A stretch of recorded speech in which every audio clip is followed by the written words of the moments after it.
అర్జునుడితో యుద్ధానికి వచ్చినటువంటి భీష్మ, ద్రోణ, కర్ణ, దుర్యోధనాదుల యందు కర్ణుణ్ణి పరిచయం చేస్తూ ఉత్తర కుమారుడితో అర్జునుడు మాట్లాడతాడు. ఆ మాట్లాడుతున్నప్పుడు కర్ణుడు ఎటువంటి వాడు అన్నది చెప్తాడు. ఎదురుగుండా నిలబడినటువంటి వాడు ఒక గొప్ప వీరుడు. కర్ణుడు ఏమీ సామాన్యమైనటువంటి వ్యక్తి కాడు.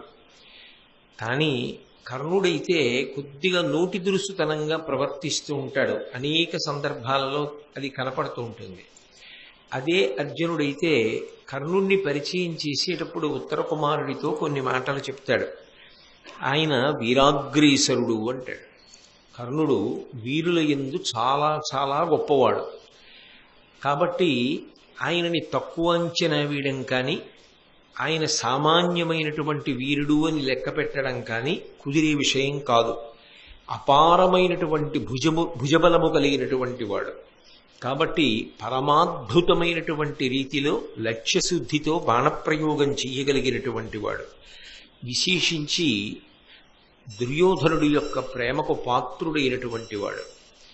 అవతల వైపు రాజు కర్ణుడికి సంబంధించినంత వరకు ఆయనకు స్వామి దుర్యోధనుడు. స్వామి యొక్క ప్రీతిని చూరగొనడం ఒక గొప్ప విశేషం. దుర్యోధనుడి యొక్క ప్రీతిని పొందినటువంటి వాడు కర్ణుడు. అందుకని స్వామి భక్తి పరాయణుడైనటువంటి వాడు. అది చెడుని ఆశ్రయించాడా, మంచిని ఆశ్రయించాడా కాసేపు పక్కన పెట్టండి. తాను ఏ ప్రభువుని ఆశ్రయించి ఉన్నాడో, ఏ స్వామిని ఆశ్రయించి ఉన్నాడో ఆయన పట్ల పరమ ప్రేమతో ప్రవర్తిస్తాడు.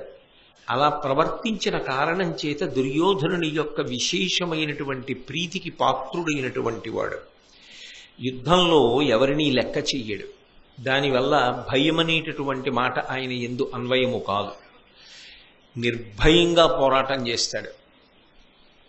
ఎటువంటి వీరుడు రానివ్వండి, భయపడి వెనక్కి తగ్గడం అనేటటువంటిది కర్ణుడికి ఉండదు. అర్జునుడు చెప్తున్న మాటలు అంటే ఎంత గొప్పగా పరిచయం చేస్తున్నాడో చూడండి. అలాగే ఆయన గొప్ప కీర్తి కలవాడు. గతంలో ఎన్నో విశేషములను సాధించినవాడు. లేకుండా కీర్తి ఎలా వస్తుంది? అంతేగాని చూడగానే తక్కువ చేసి మాట్లాడడం కానీ, ఆయనకున్నటువంటి వ్యతిరేక కోణాన్ని ఉత్తర కుమారుడితో పరిచయం చేయడం కానీ అర్జునుడు చేయలేదు. అది ఒక వీరుడు మరొక వీరుడికి ఇవ్వవలసినటువంటి మర్యాద, మాట్లాడవలసినటువంటి తీరు. అర్జునుడికి లేదా కోపం ఉంది, కానీ ధర్మమునకు కట్టుబడి ప్రవర్తించడం అంటే చిత్తశుద్ధి కలిగి ఉండుట అన్న మాటకు అర్థం అది. కాబట్టి ఆయన గొప్పగా లక్ష్యాన్ని భేదిస్తాడు. దేనిని గురి చూసి కొట్టాడో అది ఇక గురి తప్పడం అన్న మాట ఉండదు. అంత ఖచ్చితంగా గురి చూసి కొడతాడు.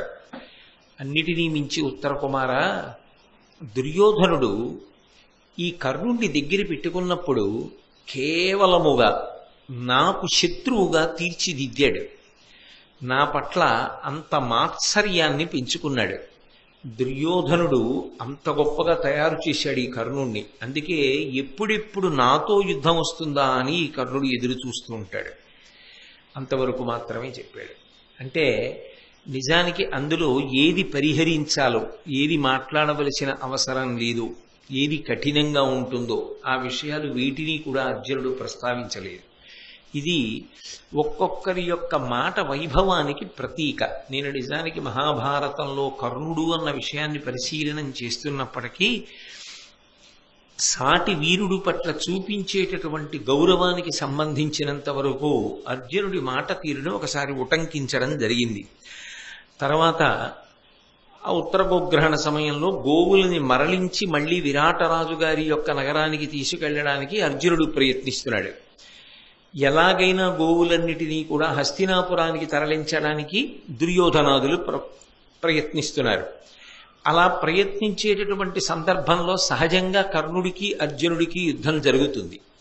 అలా యుద్ధం జరిగినప్పుడు కొంతసేపు జరిగిన తరువాత అర్జునుడు శిరము, లలాటంబును, కంధరమును, బాహువులు, ఉరము, దందడి వ్రయ్యన్ గిరిపై పిడుగులు దొరగెడు పరుసున దృఢదీప్త శాత భల్లములేశన్.